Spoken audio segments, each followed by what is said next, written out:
Hey there, guys, and welcome to the Impact Zone podcast. We're back to make more TNA wrestling shenanigans. And well, I put up a video 3 weeks or so ago saying why it was so unlikely that someone would win a title from the opposite promotion. And now the exact thing that I said, like, it's so unlikely, has happened. So does that make what I said incorrect? I don't think it does, honestly. I will not change that statement. I still think that it is very unlikely that people will win titles in this partnership. Not to say that, you know, Trick won't let somebody beat him or whatever else or whatnot. For our title, obviously the title is going to come back to TNA at some point. When, where, how, why, etc. I don't know 100%, but again, I do feel like if you're thinking about what's going on in TNA again, or even in WWE, he honestly can't be in TNA long term.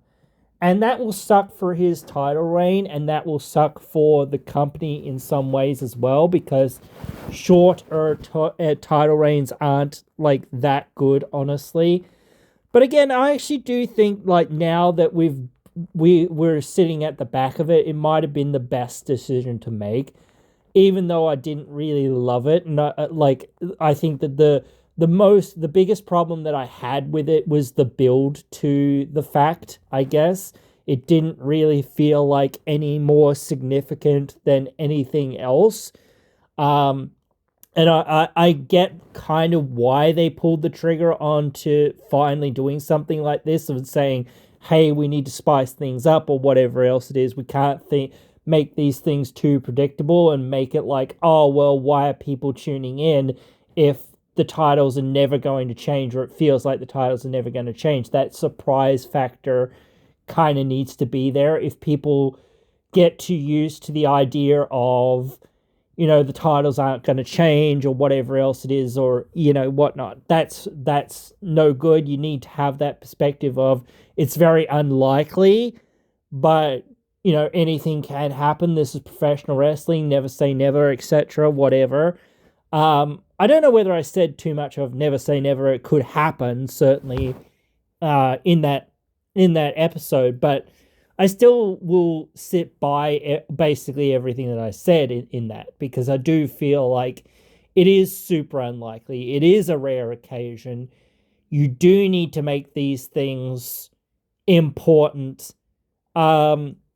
I am like we've been talking about it here and there, and I don't know how much I said about, like, what are we doing going forward from Trek. Like, I think you've got Joe Hendry. He's got to get his rematch. You've got Santana facing Trick next week in an NXT. And it does feel like they are kind of like teasing that Santana will win the belt, potentially. Like, he's been there for a long time and has probably deserved the belt for a while. And I don't know whether to talk too much about the Ace Austin situation as well, but I really hope that they bring him back, and I hope they do it soon. I don't really like the fact that they let another person, like, go, that, like, and I know that some people say, oh, he was a Scott D'Amore, Nepo baby hire or whatever else it was. But I don't really agree with that, and I still think that he could have been a great use and a great part of the company going forward. So I don't really see the point in just saying, oh, we should get rid of all these Scott D'Amore Nepo hires. But anyway, that doesn't really have much to do with the situation as it is, but it is an interesting situation that is in the company, along with a lot of the other things that are going along, because I am thinking about the future, and I still think that Ace Austin belongs in that future somewhere.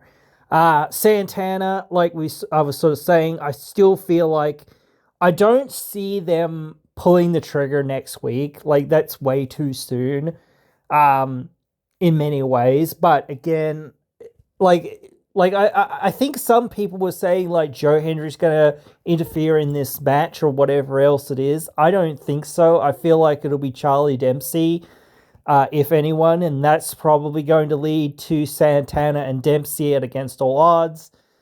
So then you've got to look at, Santana sort of challenging at Slammiversary probably. But like you've got Elijah and you've got Joe Hendry as well. So I don't feel like even if Joe does lose in his rematch that he should be out of the title picture completely, because as well he's one of the biggest stars in the company. He's one of the biggest draws in the company right now. So like the idea you've got to get in your head is like you need to find a thing for these guys to do. Like I don't know whether people want to see King of the Mountain again. I don't really care if what it is. Like honestly, as long as that there is a match that features all of these guys in some ways, I feel like is, I don't know whether it's the right way to go, but again, it does feel like there are so many people in that main event scene that it does feel like a 4-way or a 5-way or whatever would be very workable. And if you're not going to put all of these guys, these main event guys, into that main event, like it is starts becoming like, what are you doing with these guys? What the hell are you doing? Because you've got Trick there, like if you're going to have a one-on-one, Joe Hendry's still got issues with Trick. Even, if he's lost, it's like, well, I still want that belt. And like, how is, besides the fact that he's like beaten everyone in the company, how is Santana getting a number one contendership? And how is like, Elijah not earned a, contendership? Like, same with a few other people. But again, it's like there's so many people that could be in a potential main event that I feel like you've got, like I said, so many people to pick from. And it's super easy just to say, okay, let's throw them all in one ring at the same time and let's see what happens. Maybe you could make it an elimination match. I don't know, but I don't know. Like, I think, when was the last time that they did that? That was like 2020, I think. That was the last time. I actually kind of want to do something about like the last maybe 5 or 6, maybe even 10, like Slammiversaries and Bound for Glories. Just looking at the like main event and whatnot, and just sort of going back and sort of like not rediscovering, but sort of discussing like the whole thing and that sort of thing. It is interesting to sort of look at and in that context of this is what they did, not just, that year, what did they do next year? What did they do the year before that? Why were these things together that way? It sort of actually shows you the pathway that they were kind of on in building some of the new things that they had. It's amazing in many ways, again, that, like, I don't know, like several of the last TNA champions have been like basically brand new guys. I think all the way back to like when it sort of came back in 2017. It was an interesting time because you had the belt on Bobby Lashley. So then it went to Patron. I think one of the only few people like that was an ex WWE guy or whatever else it was really was like John Morrison, who had the belt. So let's see if I can quickly find. Oh, here we go. Anyway, so I really want to go in the last few years. Where are we?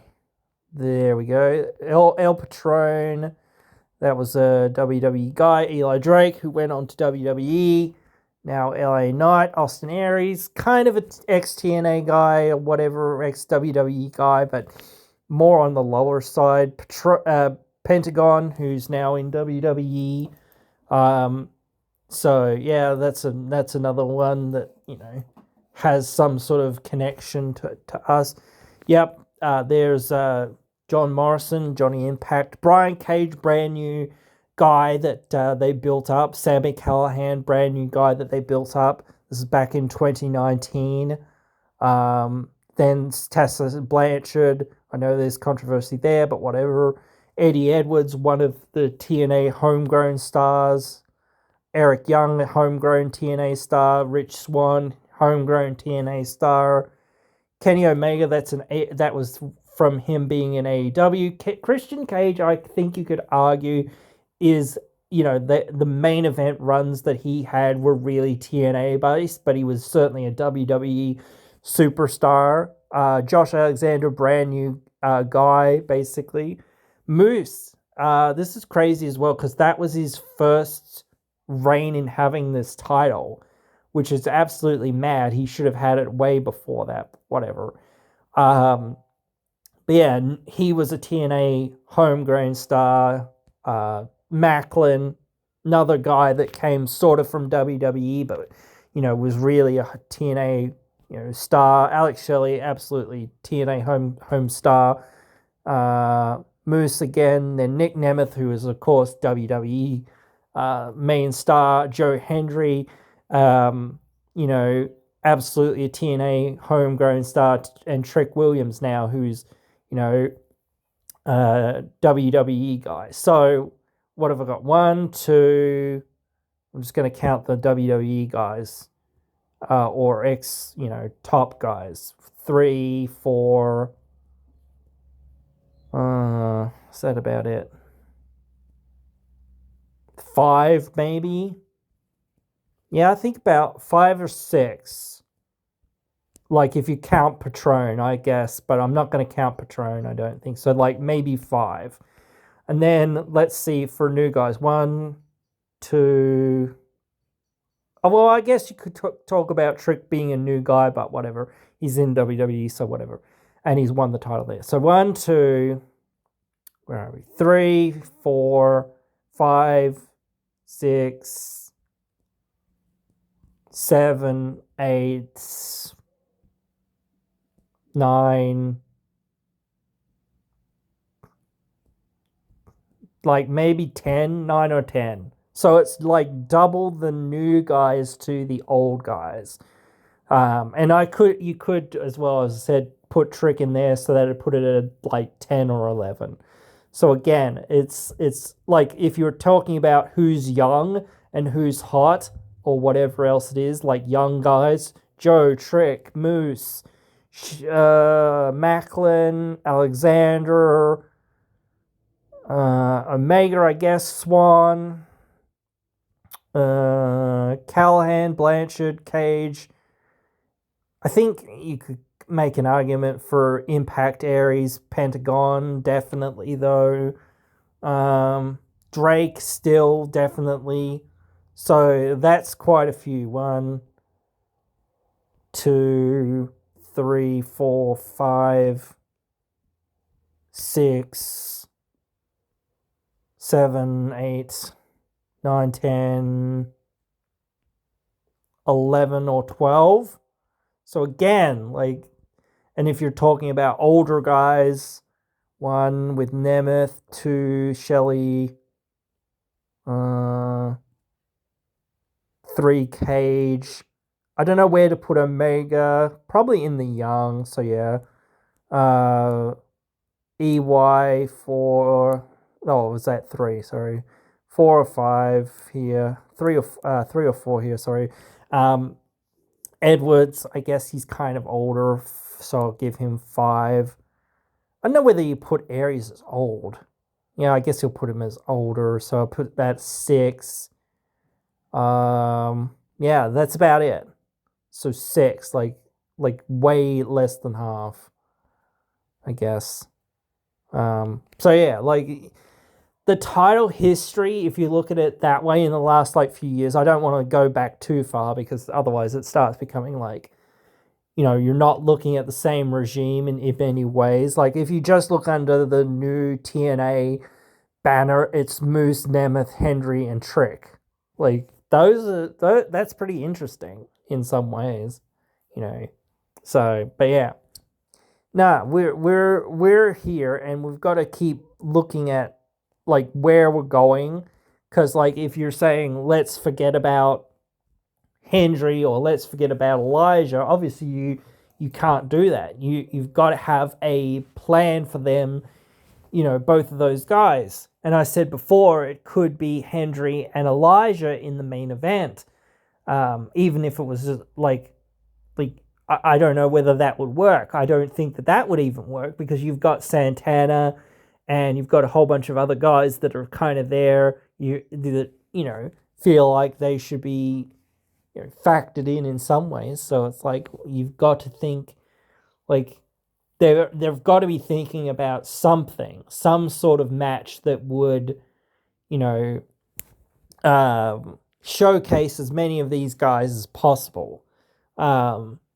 So I don't know, dude. I really don't. I really feel like, you can't just ignore where you're at because, if you're going to get the most out of your wrestlers, you've got to be thinking about, or, the most out of your tickets, anything. Like, it's just, I don't know. You've just got to keep everything going, dude. Like, you can't say, oh, we're not going to friggin' figure out what we're going to do. Actually, last year was a six-way elimination match for the title with Nemeth, Moose, Alexander, Macklin, Frankie Kazarian, and Hendry. So yeah, let's go back the year before that. That was between Aldous and Shelley. The year before that, what was that? That was the match between EY and Alexander. Let's go to the year before that. Because we could talk about Bound for Glory, but that's sort of more later in the year. So we might focus in on that later in the year. That was between Omega and Callahan. Just a second, just thinking there. Just to read something. But anyway, before that, where are we at? That was the other elimination style match. Here we go. Which was featured to have Ace Austin, Eddie Edwards, and Trey. Who else was in this? It was Eddie Edwards, Ace Austin, Eric Young, Rich Swann, and Trey. So, yeah. So I like that style of match, actually. I think that style of match works well when you've got a bunch of like guys that you're trying to feature. And before that was Brian Cage and Michael Elgin. Let's see, before that, what was the results here? Where are we? Before that, it was Austin Aries and Moose. Oh, yeah, that's right. That's right. What? I can't remember. Let's see. Before that, it was Lashley and Patron. Okay. All right. So I'm not going to go back any further than that because it starts becoming like this. This is like, how long ago is this? This is like 2 years away from being 10 years ago now, which is crazy. Like, absolutely insane. So, yeah, that, like, again, we might talk about, like, I'm only going to talk about the main events. So, but again, like, last year they had a bunch of top guys. This year they've got still a bunch of top guys. And, like, a few years ago, like, what was that? 4 or 5 years ago? No, wait, what? I don't know now. Whatever it was. A few years ago when they had that other elimination match back in 2020 or whatever it was like, yeah, they had a whole bunch of guys, so they did that 5-way elimination.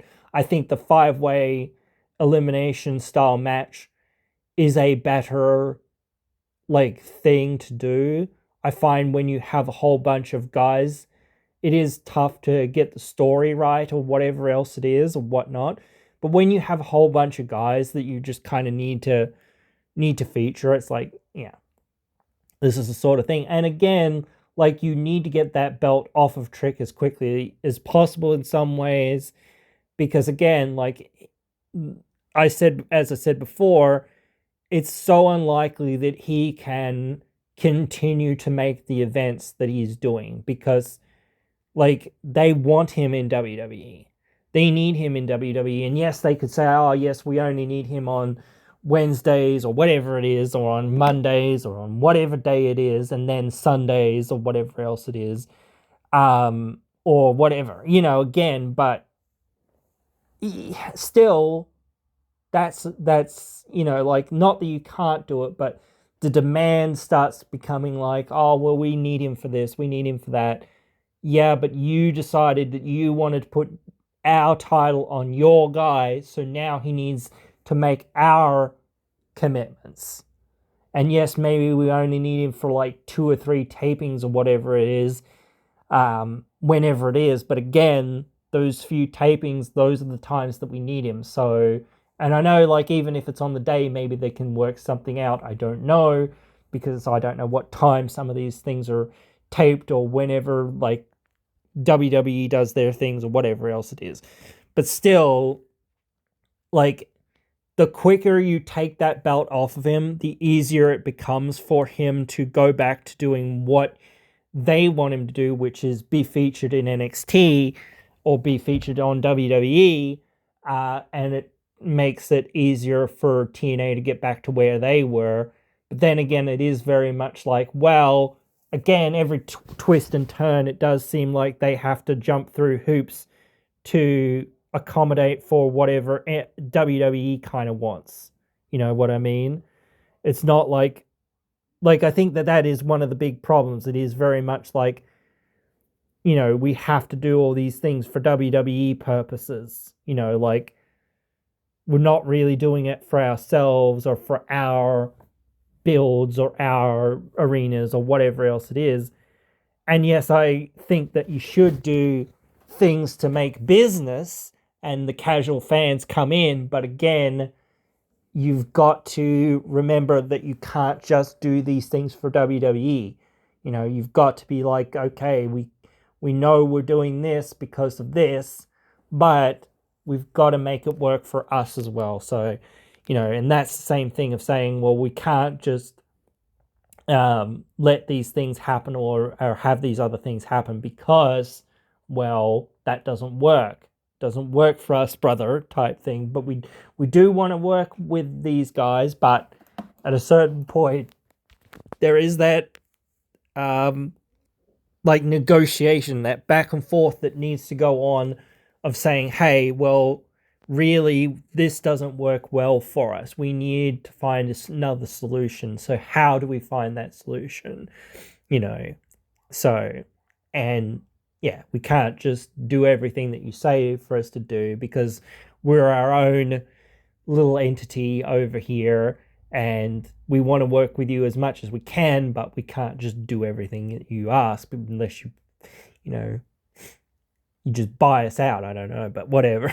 That's another question for another time, especially since, they've just bought AAA and whatnot. And I don't really think that they're actually that interested in buying TNA at all. I think that they're more interested in buying other things that are in other regions. That's what they're trying to do. They're trying to have NXT effectively in Mexico. They're trying to have NXT in Canada. They're trying to have NXT in the UK, which they already did, but again, they're still NXT in Europe. They're trying to do NXT everywhere and anywhere that they can, or WWE influence anywhere and everywhere, as much as possible, so that they can, when they come in, go, okay, We know that these guys will work with us and, whatnot. We don't have to ask really. We just say, hey, send us this person, that person, this person, whatever, and or whatever. Even like send them over to the US. We want them over here. We want them over here full time.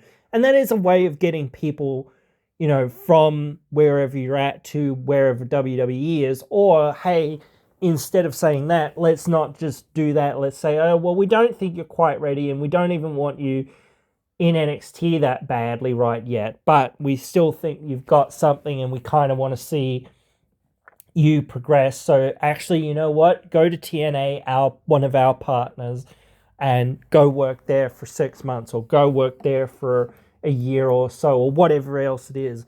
And then we might catch up with you and see where you're at. That could actually really help TNA as well, because all roads that might lead to WWE might go through TNA, at least in the US.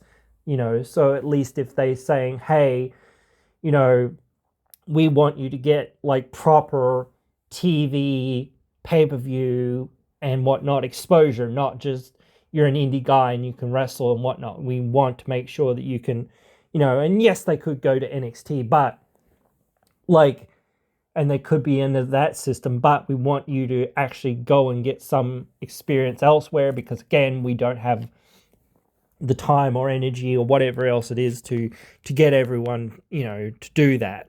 So, but yeah, I still think that maybe they can, it is more interesting to flip-flop, or not flip-flop, but sort of flip-flop the bigger and more important titles. But I do think that, when you flip-flop a smaller title type thing or a less important title, that it will be something that is a lot easier, because it's like, well, yeah, but who really cares that they flip-flopped the NXT or the TNA tag titles, or the female tag titles rather, sorry, or whatever else it is. It's like, yeah, who really cares? That's that's a very mediocre title or whatever else it is, so it doesn't really matter all that much. And so I don't think it has that much impact. I think when you have these bigger changes, it has a bigger impact. But anyway, guys, I am still behind what I said. I think you guys get that, and I think you guys still will get the idea that it is one of those things that they do want to keep this sort of thing rare and important and impactful as well. So they certainly won't go out of their way to do it very much. I think that, I think we saw some stuff come out recently of Nick Nemeth saying something about people going to wrestlers' court over this or whatever else it is. And some other people sort of saying, oh, like Dreamer was saying, oh, I think it's all right. I think, it helps Trick. I think it helps TNA. I think it helps NXT. I think it helps everyone. I don't think I was I was against it. Really, I was just against the way it was done, I guess, or whatever. The short build. I think that it being in NXT kind of maybe hurt it a bit as well. I don't know. So, because it is a TNA title and you're changing it in WWE, but I get the idea that WWE, even NXT, gets more eyes on it than what TNA does. So, I don't know. Whatever. But still, guys, I know you all get it. And I hope you have enjoyed it. This one, though, just discussing the implications of this change and whatnot, because it doesn't really change what I said, but it is an update to what I said before. So I think it is important to come back to it and reiterate that it's still not really changed things. To those people who go, oh, wait a minute, now they've changed the titles. Hey, now that statement of, oh, it's so unlikely that we're not going to do that is irrelevant. No, it isn't. Still the same. They're not going to just change titles willy-nilly here and there all the time. That'll, decrease the interest in title changes happening. And it might be they'll do one a year or do one every now and again or whatever else it is. But again, they'll only do it at, hopefully in the right way, or hopefully at the right time. Certainly, as I said, I don't think that this one was the best, but I can see like the points for it. So I'm not going to sit here and complain too much. I'm just going to say, hey, well, I don't think some of these things were done in the right way, or the way that I think they should be done. But you guys can also let me know about how you think they should have been done, or whatever else it is. And I hope you've enjoyed this one, and I hope you will join me again in the next one.